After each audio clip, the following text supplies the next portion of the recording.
Action.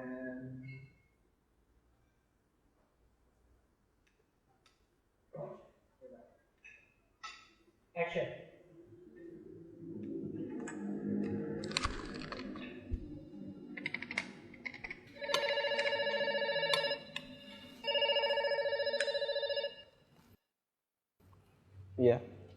Halo, selamat siang Pak Ami.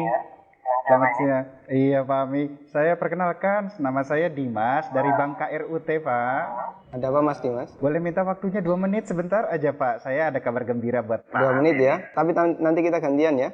Oh begitu. Ya Mas Dimas 2 menit, kemudian saya ya, nggak masalah? Oh ya boleh, boleh. Boleh, nah, silakan Mas Dimas duluan, ya monggo. Begini Pak, ceritanya saya dari Bank KRUT ingin menawarkan Pak, karena ada produk kami yang terbaru dari Bank KRUT yaitu credit card platinum kami untuk Bapak. Karena kebetulan Bapak yang terpilih jadi calon nasabah kami. Lumayan besar Pak fasilitasnya, banyak sekali. Kita banyak cashback di beberapa merchant yang terbesar di seluruh Indonesia Pak ya. Kemudian kita ada fitur juga yang Bapak bisa melakukan pencairan dana tunai selama sedikitnya 30 juta dan paling cepat 2 hari Pak pencairannya. Berapa hari? 2 hari. Masya Allah ya. Ya, iya Pak, betul Pak. Dan ini pencairan ini langsung kita bantu secepatnya begitu Bapak ajukan gitu. Gimana Pak? Bapak tertarik? Apalagi ini belum ada bebasan annual fee tahunannya Pak. Baik. Sebelumnya saya boleh tanya dulu ya? Boleh Pak. Nggak masalah ya? Baik. Mas Dimas Muslim? Saya, iya Pak, betul Pak. Alhamdulillah ya, kita sama-sama Muslim. Mas Dimas pernah dengar nggak tentang riba? Iya, pernah dengar maksudnya. Iya. Pernah kebayang bahaya riba nggak? Bahaya riba? Iya tahu Pak. Mungkin pernah dengar hadisnya atau ayat Qur'annya. Pak.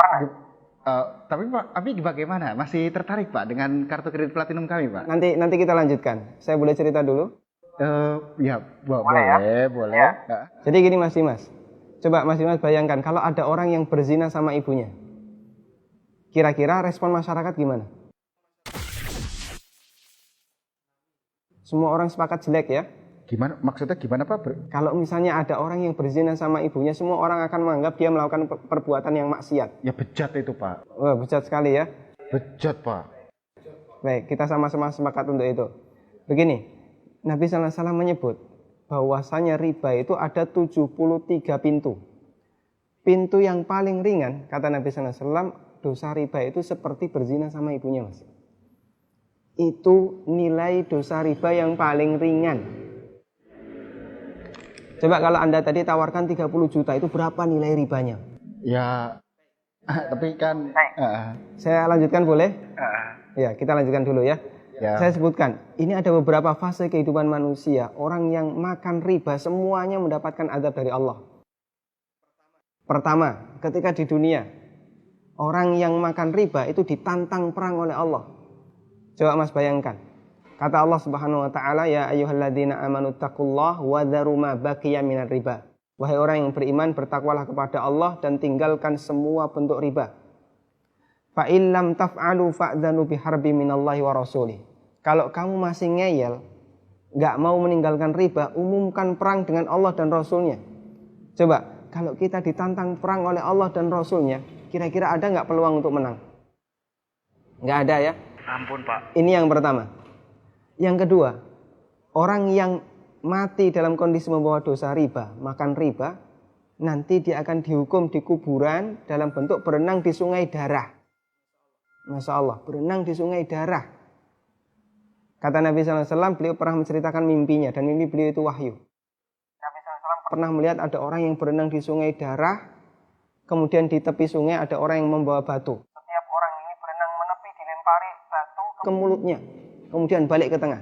Ini yang kedua.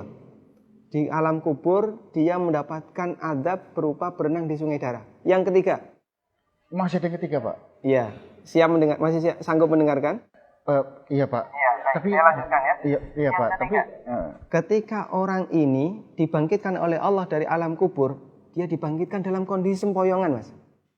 Allah Subhanahu wa taala bercerita, alladzina ya'kuluna riba la yaqumuna illa kama yaqumul ladzi yatakhabbathu syaitan minal mas. Orang yang makan riba, mereka akan dibangkitkan pada hari kiamat dalam kondisi sempoyongan seperti orang yang kerasukan. Iya, Pak. Artinya yang lain berjalan normal, dia sendiri sempoyongan. Menyakitkan. Kemudian yang keempat, tadi sebelum hisab ya, ketika dia dibangkitkan sebelum hisab, dia sudah disiksa.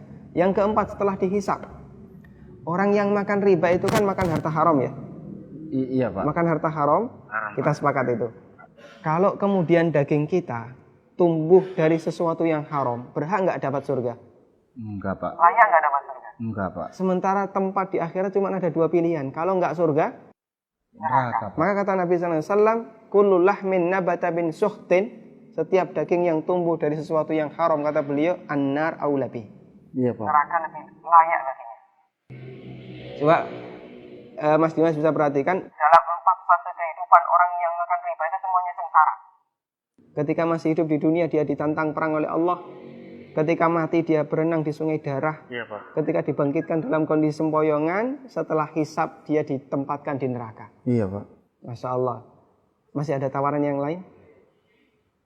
Ampun, Pak. Masih dilanjutkan? Ampun, Pak. Mas Dimas bisa renungkan Iya, Pak.